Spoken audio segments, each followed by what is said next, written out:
જય માતાજી મિત્રો, સ્વાગત છે તમારું બધાનું આજના વિડીયોમાં। સંસારથી હારેલો વ્યક્તિ જ સજ્જન માણસ બની શકે છે તે વાત ઉપર માતાજીએ આજના પ્રવચનમાં શું કીધું છે તે આપણે આજે જોવાનું છે। તો ચાલો શરૂ કરીએ આજનો વિડીયો। જય ખુખારમાં મેલડી।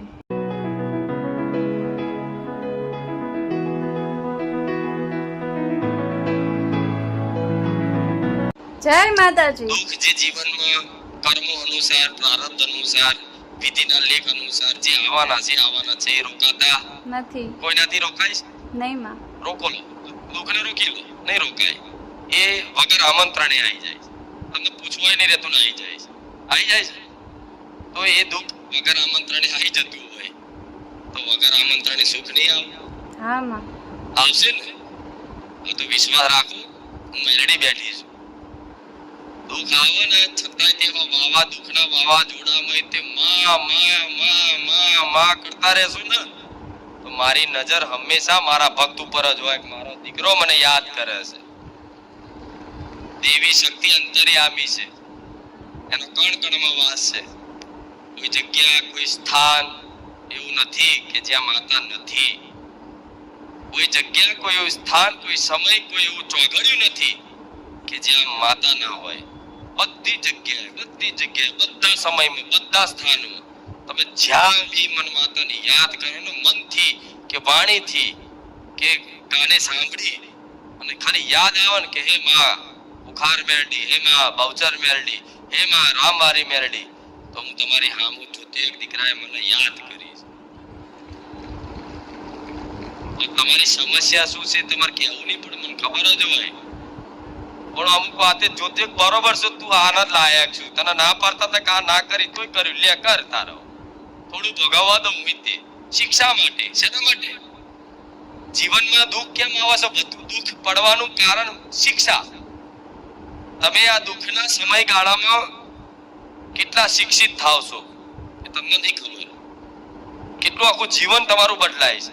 દુઃખી વ્યક્તિ તે સજ્જન વ્યક્તિ બની શકે છે, ખબર છે ને?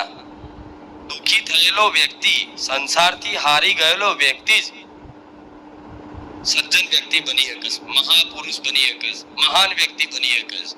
જેને સંસારથી થાકી ગયા હોય, જે નિરાશ થઈ ગયા હોય, ત્યારે એ થાકી નિરાશ થઈ અને કોઈ આશરો કોઈ સહારો ના દેખાય ને ત્યારે ભગવાન માતાજીને યાદ કરે કે માં એ ભગવાન તમે હોય તો અમને ઉગારી લેજો, હવે તો અમારું કોઈ નહીં રહ્યું। તેવા દુઃખી જનો માટે જ ભગવાન માતાજી બેઠા છે, સુખી જનો માટે નથી। તો તમે દુઃખી છો ને? હા માં। તો તમારા માટે જ છું એવું વિશ્વાસ રાખજો। હા, દુઃખી જનો માટે જ ભગવાન માતાજી બેઠા છે, સુખી ના તો શું લેવા ભગવાનની જરૂર છે?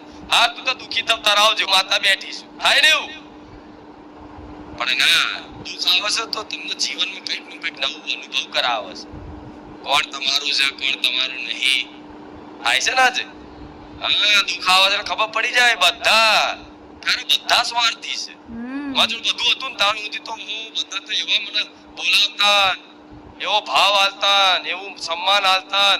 આજ જો હું દુઃખી છું તો મારો ભાઈ મને પૂછતો નથી, મારો બાપાએ મને આવું પૂછતો નથી, મારા મિત્રો એવો તો સાથ છોડી દીધો છે, સગા સંબંધીઓ તો આવા ઘેર આવવાનું બંધ કરી દીધું છે, આવો તો પૈસા ઉછીના માંગો તો આલવા તૈયાર નહીં।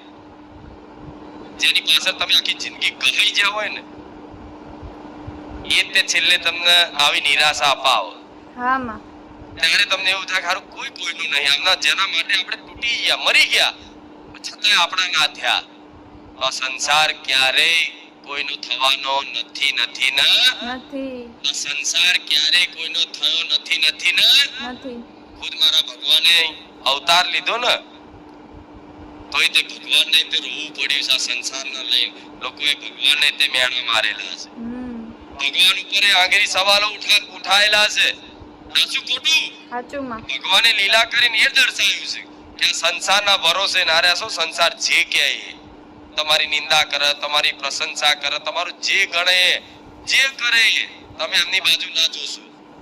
તમે જો આ બધાથી હારી ગયા હોય, તૂટી ગયા હોય તો એક વખત મારા શરણે આવી જાઓ, જો વિશ્વાસ હોય તો। કોઈની જરૂર નહીં પડે એવી અનંત પ્રેમ પ્રદાન કરું। કોઈની જરૂર ના પડે, કોઈની કમી ના લાગે જીવનમાં, એવું સુખ પ્રદાન કરવા વાળી રોમવારી મેલડી. જીવનમાં ક્યારેય કોઈની કમી ના લાગે, ક્યારેય ના લાગે, ક્યારેય ના લાગે. કે તમને એવું લાગે ભલે તમે એકલા હોય ને એકલા, તો તમને એવું લાગે કે હા હા હું મહારાજા છું. એવું મહારાજાની ફીલ થાય, અનુભૂતિ થાય, આનંદ આવે. તમે એકલા હોય છતાંય તમને એવું લાગે કે હજારો હાથ વાળી મારી માં મારી જોડે થાય કે નહીં? તો આ એકલા પડ્યા છો તેનું કારણ નહીં છે એકલા ભગવાને માતાએ એટલી લીલા રચાઈ છે, થોડું દુઃખ તમારા કર્મોનું જ આવ્યું છે, પણ છતાંય તે ભગવાન માતાજીની ભક્તિ કરો છો છતાંય દુઃખ એકદમ દૂર નહીં થતા. તો વિશ્વાસ રાખજો, ભગવાને માતાજીએ તમારું કલ્યાણ હિત જ વિચારી રાખ્યું છે. તમને નહીં ખબર કે આ દુઃખ રૂપી કડવી દવા આગળ જતા શું પ્રદાન કરશે, હજુ એની કલ્પના. કેમ કે દુઃખમાં જ વ્યક્તિનો વિકાસ થાય. આજ મારા દીકરાને કોઈ જાતનું દુઃખ જીવનમાં ના હોત ને તો આજ હું માતા ના હોત, અને માતા ના હોત તો મારા ભક્તો ના હોત. તો મારા દીકરાને મારા શરણે સુધી લઈને આવનારો કોણ? દુઃખ. સાચું ખોટું? સાચું માં. હા, તો તમે દુઃખી થયા ત્યારે ફરતા ફરતા આયા છો ને, તો ચિંતા ના કરશો.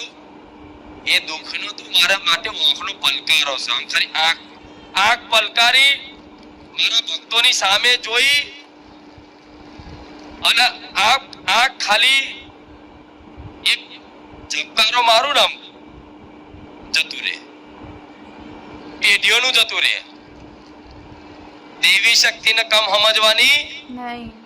આમ જતું રહે, આમ ખાલી આંખ ખોલું અને બંધ કરી પતી ગયું.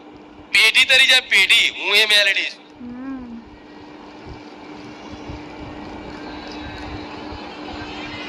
રામ રામ મારી રામ. તો આટલો વિશ્વાસ તમને થયો હોય, મને માતાને જોઈને તે તમને ભગવાન માતાજી પર ભરોસો આવ્યો હોય, તો પડતું મૂકી દો જીવન. રોજ કહું છું, મૂકી દો. જે થવું એ થશે. મારી માં જોશે બધું. અરે જે થવું એ થશે. મારા રામ જોશે બધું. હું મારી માતાનો છું, માતા મારી છે. હું મારા રામનો છું, રામ મારા છે. આ ખાલી આ શબ્દોમાં જ, આત્મીય પ્રેમમાં જ, આ પોતાના પણામાં જ એટલું સામર્થ્ય છે, એટલું સુખ છુપાયેલું છે કે સુખની હજુ તમને કલ્પના નહીં, કલ્પના. ખાલી આટલામાં જ કે માં મારી છે અને હું માતાનો. આ પોતાનું પણ માં, પોતા મારી છે, મારી આ મારી માં છે. પોતાનું પણ મારી માં છે, આ મારી છે, મારી આ મારી કરો ને. અને હું કહું આ મારો ભક્ત છે. બસ આ મા દીકરાના પ્રેમમાં જ, આ ભક્તિમાં જ હું કશું દુનિયા નડવાના હતો. એ નડતરને નડવાનું ભૂલવાડ દઉં, એ મેલડી છું. કેવું? એ નડતર કોઈ લાગતું હોય ને કે કશુંક નડે છે અમને, હું એ મહામાયા, હું એ રાજેશ્વરી મહામાયા મેલડી, ઉગતા પોરની મહામાયા મેલડી છું. હું એ રામવાડી ખુખાર મેલડી છું. કે નડવા વાળા નડતર ના નડવાનું ભૂલવાડ દઉં, હું એ ખુખાર મેલડી. આનાથી મોટી વાત શું હોય? એ નડતર ના નડવાનો ખો ભૂલાડ દઉં. એ જીવનમાં કોઈ નડે નહીં.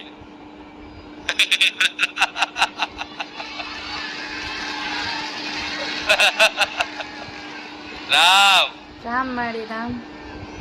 રામ રામ. સાચું ખોટું? પણ સાચું માં. હા, તો ભલે રામ, તમારી દરેક ની કુળદેવી ના રામ. હું બોલું છું તો તમારે એવું જ માની લેવાનું કે મારી કુળદેવી બોલે.